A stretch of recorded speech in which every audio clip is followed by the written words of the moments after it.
Então, pessoal, estamos dando sequência aqui no nosso episódio 2, né? O Maicson Feitosa e eu, Lucas Capelletti. Então, a gente falou primeiro aí sobre educação financeira e agora a gente vai falar sobre investimento. Então, vamos começar com a pergunta aí, Maicson.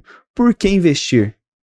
Bom, Lucas, seguinte, cara. Principal motivo para você investir, primeiro, são alguns, né? Primeiro, manutenção do poder de compra. Se você pegar, acho que quanto que custava R$100 lá no plano real, acho que hoje deve estar aí em torno de 15 a 20 reais. Pouco mais, pouco menos, talvez. Mas você perde muito valor com o tempo, né? Isso por conta da inflação. Segundo... Então quer dizer que se deixar o dinheiro debaixo do colchão, ele vai perdendo valor, né? Vai perder valor. Lembra que quando o pessoal, muita gente, às vezes, antigamente a gente teve muita troca de moeda, o povo deixava muito dinheiro embaixo do colchão lá e a traça vinha e comia. A traça do mercado financeiro, a traça dos investimentos é a inflação. Você vai perder dinheiro com o tempo se você não aplicar esse dinheiro de forma correta. E o segundo, cara, é você multiplicar o seu patrimônio, né? Multiplicar o seu dinheiro e crescer o seu patrimônio ao longo do tempo através dos investimentos. Então, acho que esses dois pontos são os principais aí para que você comece de fato a investir o seu dinheiro. Não é não? O que você acha? Perfeito. Não, eu acho que investir é justamente isso, é a gente otimizar os nossos recursos, né? A gente falou no episódio 1 que o dinheiro é uma energia de troca. Pensa, antes que não tinha o dinheiro, você tinha o sal lá, que veio do salário, né? Você tinha escambo. Então, assim, o dinheiro nada mais é do que uma energia de troca. Quando a gente pensa em investir, eu tenho um recurso e eu vou pôr ele para gerar mais. Assim, eu vou estar poupando os meus recursos. Eu vou dedicar menos do meu tempo para aquilo, né? Então, assim, o investir ele vai te trazer retornos, né? Além do fato que aquilo lá, assim, quando a gente está investindo, a gente está focando na prosperidade, então a gente ter muito mais, né? É a lei lá da semeadura, da plantação, né? Você planta uma semente, quanto que você não pode colher daquilo ali? Agora, obviamente, você tem que pôr num terreno fértil, você tem que adubar, né? Fazendo uma analogia, não adianta você jogar em qualquer terreno. E a semente tem que ser boa também, né? Então, assim, investir é importante para a gente otimizar os recursos. Que pergunta para qualquer um, assim, você quer ficar trabalhando para sempre? Todo mundo vai falar que não. Que não, exato. Né? Assim, eu quero viver o propósito. Eu quero ver o propósito que Deus colocou na minha vida, isso eu quero ter. Só que eu também tenho que pagar minhas contas, então eu faço muitas coisas que não estão relacionadas ao propósito justamente porque eu preciso do dinheiro. Exato. Então investir é uma maneira de colocar esse dinheiro para trabalhar e ter retorno, né? E aí acho importante a gente linkar que o investir não é o investir pelo si, não é o acumular pelo acumular, não é ficar mais rico, né? A gente tem alguns objetivos de vida, né? Então como que você vê essa questão aí de objetivos de vida e investimentos? E se você puder dar exemplos do seu aí, porque eu acho que o pessoal sempre fala para mim no canal que gosta quando a gente dá exemplos aí pessoais. Né? Não, beleza. É o seguinte, cara, o objetivo de vida, você tem vários, né? Você não tem só um objetivo de vida. Obviamente você tem aquele objetivo maior, o master, exatamente, que o meu, por exemplo, é ter liberdade de tempo, autonomia de tempo. Eu quero fazer o que eu quiser, na hora que eu quiser, sem obrigação nenhuma, entendeu? Liberdade, né? Tenho alguns outros objetivos, por exemplo, eu tenho vontade, cara, de fazer uma viagem para a Europa, um Eurotrip, então, baseado nisso, eu faço ali os meus investimentos de acordo com esse objetivo. Faço também os meus investimentos de acordo com o objetivo de longo prazo. Então, o que eu quero falar aqui é que existem diferentes objetivos de vida. Objetivos de curto prazo, médio prazo e longo prazo. Os objetivos de curto prazo, eu diria que você pode considerar ali de 1 a 2, 3 anos. De médio prazo, de 3, 5, 7 anos. E de longo prazo, de 7 para mais. Entendeu? E para cada um desses prazos aqui, você vai ter um melhor investimento para você aplicar ali o seu dinheiro, colocar o seu dinheiro para que te ajude a conquistar o quanto antes esse objetivo, né? Você tem algum objetivo assim, diferente assim, desses que eu falei? Nossa, a gente tem vários, né? Eu também gosto de diferenciar assim, em curto, médio, longo e longuíssimo prazo, que quando a gente vamos pensar no brasileiro comum. O brasileiro comum, o sonho dele é casar, certo? Ter o carro, ter a casa. Exato. Certo? E ter os filhos ali, né? Que não é uma questão financeira. Mas aí quando você olha pra esse aqui, você vê assim que todos eles vão precisar de alguma reserva de dinheiro. O casamento precisa de alguma coisa, por mais simples que seja, uma coisa que você gasta. Mas é um objetivo mais curto. Quando a gente pensa na casa, a casa é longuíssimo prazo, né? Então assim, eu tenho esses objetivos, né? Já conquistei parte deles, então hoje eu tenho a minha empresa, né? Já tenho também a casa, Sim. casado e tudo. O objetivo de longuíssimo prazo que eu ainda tenho, né? Que hoje eu foco a maior parte dos meus investimentos, é justamente a independência financeira, né? Não é a aposentadoria, né? É a independência financeira que é eu não depender do meu trabalho para poder sobreviver. O que quer dizer? Os meus custos fixos mensais, né, o meu padrão de vida ele é mantido pelo dinheiro que vem do investimento, porque esse é um conceito. A pessoa acha assim, não, eu vou fazer para não precisar trabalhar mais. Dificilmente eu vou parar de trabalhar. Só que é o que eu falei no começo do episódio sobre a questão do propósito. Eu quero ter mais liberdade para eu poder viver mais o propósito, para fazer mais coisas que conferem sentido à minha vida e à vida dos próximos, das pessoas que estão aqui compartilhando o mundo comigo, né? Então, dentro da minha visão cristã é isso. E aí, ter independência financeira ajuda. Agora, não adianta. Esse é um objetivo muito mais longo, certo? A gente tem que cuidar, porque ao longo da vida a gente vai aumentando o padrão. Isso é um cuidado que todo mundo tem que ter. Aumentar o padrão de vida, né? Aquilo e lá, à medida que você começa a ganhar mais, teoricamente, você vai gastar mais.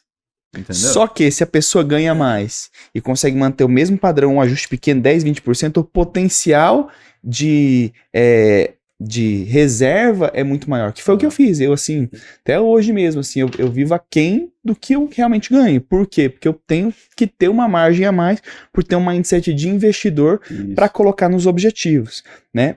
E objetivos de curto prazo. Por exemplo, eu quero ir para Orlando, eu quero ir para conhecer lá Jerusalém, Israel, né? Então, assim, são objetivos de viagem que são de curto prazo, porque é um objetivo que eu quero fazer ele 3, 5 anos no máximo. Veja que eu não tô sendo imediato, eu poderia muito bem hoje falar assim, cara, eu já vou esse ano. Só que não é o momento, eu tenho outras prioridades para fazer nisso. Então, é uma coisa que dá para me organizar.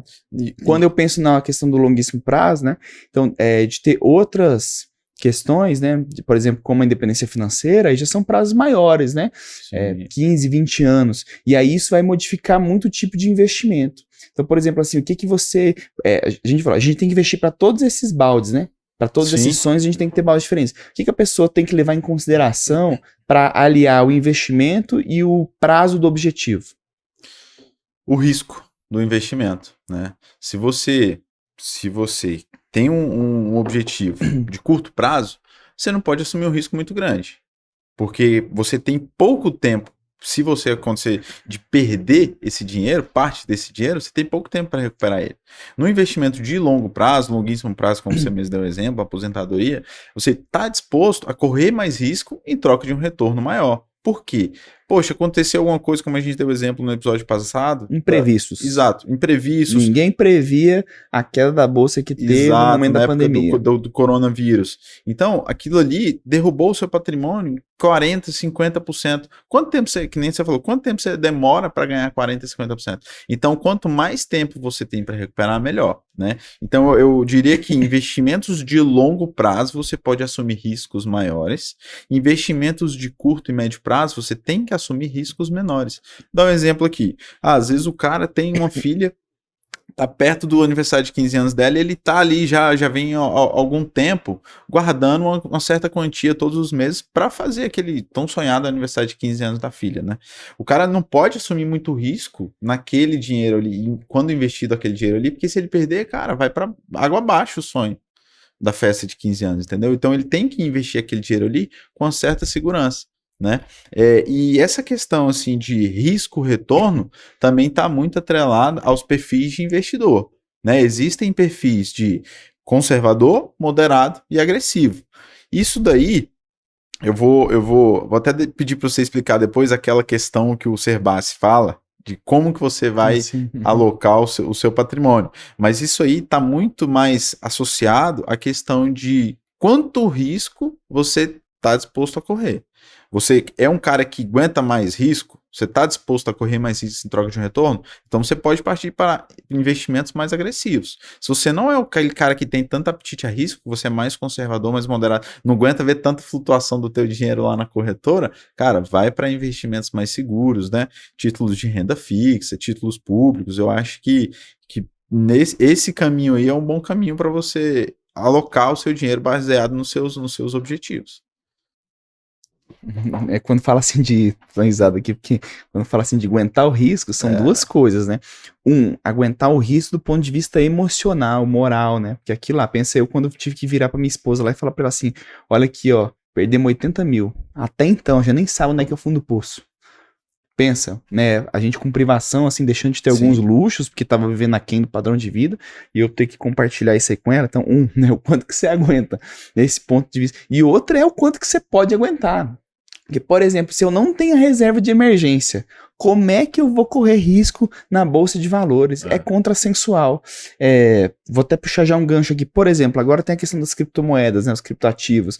Quantas pessoas não estavam investindo em criptoativo? Não, porque, tá bombando, eu fiz um curso, eu não sei o que. Cara, mas não tinha o base da educação financeira, não tinha reserva, entendeu? Tava operando alavancada. Aí é o risco da ruína, é o risco da pessoa se quebrar todinho. E depois, a pessoa toma ranço, né? A pessoa pode não ter resiliência moral para conseguir depois voltar, fora o tempo que a pessoa leva. Então a gente tem que administrar os riscos, porque assim, ó, tem como eliminar o risco? Não, o risco ele sempre existe, imprevistos vão acontecer, né? Não tem como, você tem que administrar o risco, então, é o quanto de risco eu tolero e o quanto de risco eu posso levar. Como eu falei, eu comecei só com renda, primeiro, só juntando dinheiro, baixando o padrão de vida, cortando gastos, né? Cortando gastos necessários para sobrar mais, investindo em mim para que eu pudesse ganhar mais dinheiro e sobrasse mais, né? Que é um dos primeiros investimentos. Depois fui para renda fixa, tive a reserva de emergência parruda, para depois pensar em entrar na bolsa, fazer outros. E detalhe, nesse meio termo antes da bolsa eu já tinha outros investimentos, né? Certificados de operações estruturadas, outras coisas um pouquinho mais elaboradas aí dentro do mercado, porque eu fui usando sempre como aprendizado mesmo, né? Então, quando a gente fala de investimento, tem vários tipos de investimentos diferentes, né? A gente está falando aqui de bolsa de valores, fundo imobiliário, mas, por exemplo, o empreendimento é um investimento. Empreender é um investimento de altíssimo risco. Exato, por exemplo, eu sou empreendedor. É altíssimo risco. Ele tem que me dar mais retorno. Então vamos botar lá, eu botei uma quantia X de dinheiro no meu negócio. Ele é obrigado a me dar mais do que se tivesse na bolsa, por exemplo. Por quê? Porque eu tenho um risco muito maior. Porque se quebrar a empresa, cara, você perde um monte de coisa. Toma seu tempo, toma sua energia lá dentro, né? Então, assim, a gente, que é o custo da oportunidade. Se eu não tivesse aberto a empresa, o que eu estava fazendo com esse dinheiro? Ele estava investido. Ele estava já gerando alguma renda passiva. Então, tudo é administrar. Então, aí vem um conceito interessante, né? Você pode falar um pouquinho quanto à questão da diversificação. Eu vou só concluir aquele negócio que você perguntou do Ser Base. E aí você fala um pouquinho da diversificação. Tá, beleza. Então, por exemplo, dos vários cursos que eu fiz, né, cada um deles tem a sua metodologia, fala, você deve o tanto do seu custo, por exemplo, 30% é para moradia, o outro para tanto. E aí também vem disso, quanto que você pode investir em renda variável ou renda fixa? Renda fixa, só para traduzir para vocês aí, renda fixa é seguro, tá? Renda variável tem volatilidade, oscila muito e você pode ganhar mais, mas também pode perder mais, tá? A fixa geralmente você não perde, então é muito mais seguro. E aí tem um cálculo do Ser Base que é o seguinte, você pega 100 ou 80 e reduz a sua idade. Então vamos pegar 100 para ficar mais fácil a conta. Então eu tenho 32 anos, se eu tirar ali, vamos arredondar aqui 70, o que quer dizer? 70% é o máximo que eu poderia ter em renda variável, são vários ativos que são de renda variável, não só ações. E por que tem esse cálculo? Porque, veja, eu continuo sendo 30% garantido, 70%. À medida que eu vou envelhecendo, a quantidade que eu posso ter em renda variável ela é menor. Por que ela vai acabar sendo menor? Porque o risco que eu posso correr é menor, porque eu tenho menos tempo de vida para correr atrás desse prejuízo caso perca, né? Mas fala um pouquinho de diversificação aí pro pessoal. A diversificação é basicamente você não colocar todos os ovos na mesma cesta, né? Por exemplo, que nem você acabou de falar aí sobre você colocar parte do seu patrimônio em renda variável, parte em renda fixa, isso é diversificação. Mas dentro dessas classes diferentes, renda fixa e renda variável, você tem que subdiversificar, vamos falar assim, né? Se você quer investir em ações, você vai comprar ações de diferentes empresas, de preferência de diferentes setores. Por exemplo, a gente tem empresas de setor elétrico, setor bancário, né, de empresas de commodity. Então você vai procurar comprar, por exemplo, uma empresa de cada uma. Por quê? Cara, você colocou lá 100 mil reais, tudo em Petrobras. por exemplo. Cara, a primeira crise que der na Petrobras, vai todo o teu dinheiro embora. Não, na pandemia mesmo, a pessoa tinha lá, qual que é aquela de turismo? CVC? CVC. A pessoa tinha CVC e tinha companhias aéreas, que tá ligado, entendeu? É quase que o mesmo ramo, Exato. Que é viagem. Exato. Aí pensa, não, mas eu tenho 4 companhias aéreas, 2 de turismo, ainda tem aluguel de carro, entendeu? 2 de aluguel de carro. Foi o setor que mais apanhou. Eu tenho vários. Mas aí você tá exposto no mesmo setor. Exato. Aí o seu risco, porque você tem um risco relativo e risco global, você tá ali com um risco muito alto, né? Exatamente. Então, assim, você tem que procurar diversificar, comprar diferentes investimentos daquela mesma classe, diferentes ações, diferentes fundos imobiliários, para que você dilua esse risco aí, que nem você falou, né? O risco global, ele vai abranger todo tipo de investimento. Todo mundo vai apanhar um pouquinho. A pandemia atrapalhou todo mundo. Exato. Algumas mais do que outras, né? Exato. Agora, por exemplo, um risco mais setorial. Por exemplo, saiu alguma decisão do governo aí que vai comprometer as concessões de energia elétrica de algumas empresas. Com certeza o setor elétrico, o setor da bolsa, né, de empresas que estão voltadas à energia elétrica vai sofrer mais, né?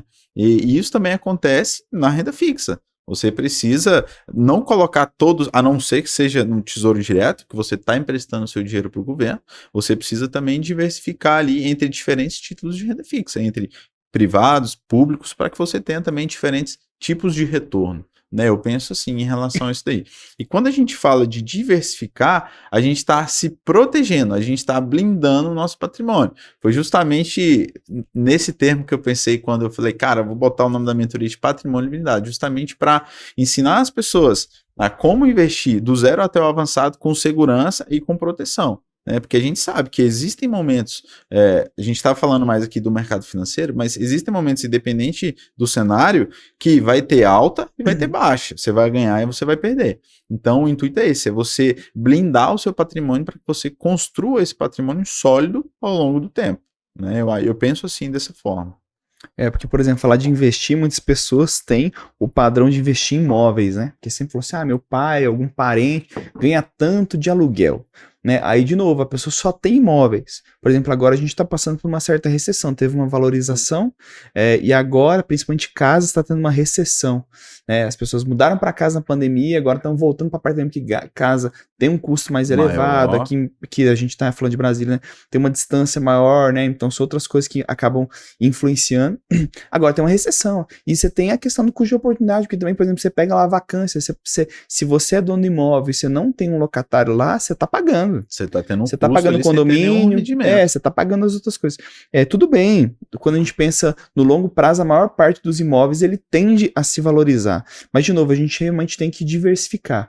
Só que quando a gente fala de imóvel, né, porque a gente está conversando aqui, a gente falou de educação financeira. A maior parte das pessoas não tem. Vai começar a fazer reserva de emergência. Você vai investir, você vai ter dinheiro suficiente para já investir no imóvel? Dificilmente, né?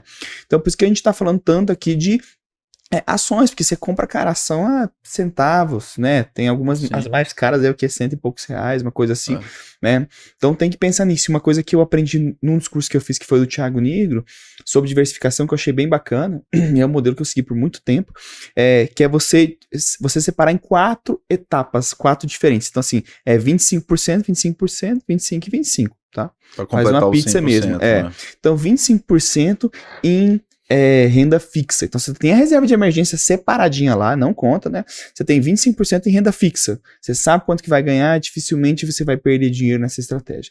25% em ações brasileiras, tá? Por quê? Porque você tem um potencial de valorização, Bovespa, você tem um risco maior também. 25% de investimento internacional, porque aí você reduz o seu risco Brasil. Então, por exemplo, aquilo lá, você tem geralmente, né? Por exemplo, o dólar sobe, a bolsa cai e o contrário. Então, quando você faz isso, se você tem investimento internacional, você protege mais do risco brasileiro. Aqui dentro, que, por exemplo, agora mesmo, na eleição mesmo, a gente teve uma modificação na Bolsa de Valores. Então tem uma influência, né, no mercado como um todo. E 25% em fundos imobiliários. Porque aí o fundo imobiliário é um tipo de renda variável, tá? É um tipo de renda variável que você tá ficando como se fosse o dono dali, você recebe um aluguel. Todo mês você tem um pagamento ali dos dividendos. Em cima daquele valor que você investiu, isso, né? É como se fosse a questão do imóvel, mas você não precisa procurar locatário, dar manutenção do imóvel, nem nada. É muito mais simples a gestão. E aí talvez, quando você tiver daí esse patrimônio mais robusto, aí você possa pegar esse de fundo imobiliário e migrar para o imóvel. Você concorda que é o mesmo ramo? Você continua com a diversificação. Então, isso, quando você faz esse tipo de estratégia que eu estou colocando, aí tem uma máxima, uma vez eu ouvi que eu acho bem bacana, assim, cara, eu não quero ser o mais rico de todos, mas também não quero ser mais quebrado. Então, quando você diversifica, você não vai ser a pessoa que mais vai ganhar, só que você reduziu demais o seu risco. Né, você reduziu demais o seu risco. Porque aquilo que você falou do risco da ruína, botar todos os ovos numa cesta, tá ótimo. E eu e você mesmo, se a gente parar aqui, porque a gente tá falando das coisas boas, a gente pode até fazer um episódio depois só sobre erros. Sim. Né? Quantas vezes a gente já não tomou fumo aí, né? Tombo, né? Já tomou tombo. Só que isso não nos desestabilizou, por quê? Porque a gente mensurou nessa questão da diversificação ali dos riscos, né? E por que você acha que é importante, Maikson, investir isso por conta própria, assim, por exemplo, delegar, terceirizar para um assessor, para um fundo de investimento, né, que é a filosofia que você tem no curso, né, eu mesmo fui aluno do seu curso, Patrimônio Blindado. Por que você acha que é importante a pessoa mesmo gerir? O mais importante é porque você sabe o que você quer fazer com o seu dinheiro, né? Você sabe que você quer multiplicar o seu dinheiro, então você vai saber qual que é o melhor investimento pro seu objetivo, que a gente já falou agora há pouco. E segundo, cara, você vai depender de um assessor, você vai depender às vezes de um gerente de banco. O cara, muitas vezes, ele não vai te indicar o que é melhor para você, o que mais vai te dar rendimento, mais vai te dar retorno. Muitas vezes ele vai indicar o que é melhor pro banco, né? O que mais vai dar comissão para ele. Então, você tem que ter o conhecimento para você saber onde investir o seu dinheiro, porque você tendo conhecimento, às vezes você pode até chegar, às vezes no gerente, que no assessor, você fala assim, cara, o que você me indica aí? Aí ele vai falar, te indico A, B e C, que é beleza. Tá, aí você vai lá e faz seu dever de casa. Você dá uma pesquisada no A, no B e no C, para ver se realmente está compatível com o seu objetivo, com o que você quer, para alocar o seu patrimônio ali, entendeu? Então eu acho que é muito importante você aprender, você ter o conhecimento sobre investimentos para que você não fique refém de terceiros, né? Fique refém de outras pessoas que acabam te indicando coisas que não vai de fato ser boa para você. A máxima é aquela assim, ó. Quem aprende não depende. Enquanto você está dependendo do outro, pode até dar dando certo, mas o dia que essa pessoa for embora, quiser mudar a regra do jogo, você se lascou. O risco de você não saber o que está fazendo é muito alto. Então assim, eu já tive diferentes assessores, fiz diferentes modelos, né? E sempre fui pensando assim, no aprendizado. Então, às vezes eu entrava numa coisa que eu nem entendia muito, que o assessor me propôs, por exemplo, uma estratégia long and short, né? A gente fala em outro episódio sobre isso aí. Eu entrei lá para aprender. Entrei para aprender, era o custo do aprendizado. Realmente não ganhei dinheiro, não. Eu fiz foi perder. E assim, o que eu vejo? É porque, para você aprender, você tem que colocar tempo, você tem que colocar energia, você tem que investir em conhecimento. E aí vem uma máxima, assim, você consegue colocar tempo nisso? Se você não tem hoje como dedicar tempo para isso, porque de repente o seu ganho na sua profissão é o que está te dando retorno, você não pode parar hoje, porque você não pode parar mesmo lá tá vindo dinheiro, né? Aí talvez você possa delegar, por exemplo, um fundo de investimento em ações, vai ter um gestor que vai estar delegando para isso, você não tem autonomia, você está delegando, você paga uma taxa de administração por isso, né? Mas é aquilo assim, a pessoa está comprometida com o seu dinheiro, ela sabe quais são os seus objetivos? Não, mas é uma variável. Então eu acho que quando a pessoa não consegue pôr tempo mesmo, não consegue estudar, eu acho que para fundos ou ETF, que é um outro tipo de investimento, a gente fala em outro episódio, eu acho que vale a pena. Porque eu também comecei com esses antes de ir para ações mesmo. Quando eu comecei a entrar um pouco mais firme mesmo, o que eu percebo? Que todas as vezes, todas não, né? Porque eu tô generalizando muito, mas assim, a maior parte das vezes que eu perdi foi porque eu fui na indicação dos outros. E quando foram boas movimentações, foi porque eu estudei e botei quente. Vou dar 2 exemplos aqui. Quando eu comecei, eu tava lá no Paraná, veio um assessor me visitar, e eu achei até engraçado assim, porque na época você tem que ter uma quantidade X, porque senão os caras não te dão moral não, entendeu? Eu não tinha nem perto. Desse jeito. Tava começando. E aí ele veio, me propôs, não, eu vou te assessorar e tal, eu achei bom, e ele foi, tanto que ele foi o primeiro que me ajudou cara, minha primeira operação na bolsa foi ele que ajudou, antes mesmo da gente conversar e tudo, então foi começando, só que ele veio lá e me sugeriu uma vez um COI. COI é um certificado de operações estruturadas que você só resgata depois de 5 anos, certo? Fumo, perdi dinheiro. E depois eu fui e aprendi uma coisa que é o seguinte, por que ele me recomendou um COI? Porque o COI é o que ele mais ganhava taxa de administração. Aí já vem uma dica. Quando alguém vier te oferecer alguma coisa, você sempre pergunta assim, o que você tá ganhando com isso? Quanto você tá ganhando? Porque eu falo hoje pro assessor, eu falo assim, o que você tá ganhando? Eu não tenho problema em você ganhar, eu acho que é justo. Só que eu quero saber. Eu quero saber o quanto que ganha. E geralmente a pessoa não está acostumada com essa pergunta. Aí você sente se a pessoa ficou apertada ou se ela te deu uma resposta verdadeira. Outra coisa é, por exemplo, eu fiz outras estratégias porque não estava com tempo, eu estava focando, né, em ter recurso, porque daí eu tinha que pagar a empresa, pagar a casa, né? E aí eu realmente, reduzi bastante meu patrimônio que eu tinha de investimento para poder rodar essas outras operações, que era o investimento na empresa, né, e a consolidação do sonho da casa. E aí reduzi o patrimônio lá e eu não conseguia ter tempo para estudar. Por exemplo, fiz esse long and short aí, perdi. E o que acontece? É igual agora, que eu tenho uma reserva investida muito menor do que eu tinha antigamente, eles me dão muito menos atenção. Então aqui lá, se eu ficasse dependendo só deles, eu não conseguiria fazer uma boa gestão. Então eu na minha história mesmo vejo que quando eu fui o responsável, quando eu estudei, eu botei empenho, botei energia naquilo ali, realmente tive resultados melhores. Né? Os resultados foram mais positivos, né? E vamos falar do finalzinho aí, estamos na reta final, né? Você viu que já abriu aqui para vários outros episódios, né? Então, por exemplo, hoje, né? Hoje eu tô numa realidade que, assim, eu tô recompondo minha reserva de emergência e tal, tem ainda alguns investimentos, né? Mas fico mexendo pouco neles, né? Que é uma realidade diferente da tua, que você tá diariamente mexendo, diariamente fazendo operações mais avançadas. Nós dois, a gente tem um perfil já de investidor arrojado, agressivo, né? Então a gente permite fazer isso aí, mas você mexe muito mais. Como é que você consegue administrar? Porque você tem a sua função como cirurgião dentista, tem família, tem filho pequeno. Como que você, não sendo um investidor profissional, você não está vivendo só para isso aí, como que você consegue administrar isso? Isso aí realmente é difícil, né? A gente conseguir conciliar família, trabalho, investimento, mas ao longo desses 6 anos aí que eu venho estudando, eu consegui aprimorar algumas técnicas, adquirir conhecimento e aprimorei algumas técnicas que me permitem acompanhar diariamente, né, o mercado e fazer operações, fazer meus investimentos sem dedicar mais do que 10 minutos, 15 minutos ali do meu tempo. Então, às vezes, entre um paciente e outro, eu consigo avaliar isso aí, às vezes eu chego em casa, consigo avaliar isso aí, entre às vezes minha esposa vai colocar o neném para dormir, eu vou lá dar uma olhadinha rápida, depois vou fazer outras obrigações, entendeu? Então, o básico é você ter o conhecimento e você entender as estratégias. Quando você entende a estratégia, você acredita naquela estratégia, cara, você vai ter resultado. Entendeu? É basicamente isso que eu faço. Eu consegui aprimorar o conhecimento, colocar dentro de uma estratégia só, que não me impede de fazer nenhuma das outras obrigações e mesmo assim ainda ter resultado, ainda estar ali de forma ativa dentro do mercado financeiro. Entendeu? Então o segredo é você ter uma estratégia que não te tome muito tempo. Entendeu? É isso aí que eu consigo fazer para otimizar meu tempo aí. Para ser acima da média. Exatamente, para ser acima da média, boa. Então, acho que foi show o episódio, vou fazer igual o outro, vou fazer um fechamento aqui pro pessoal que tá acompanhando.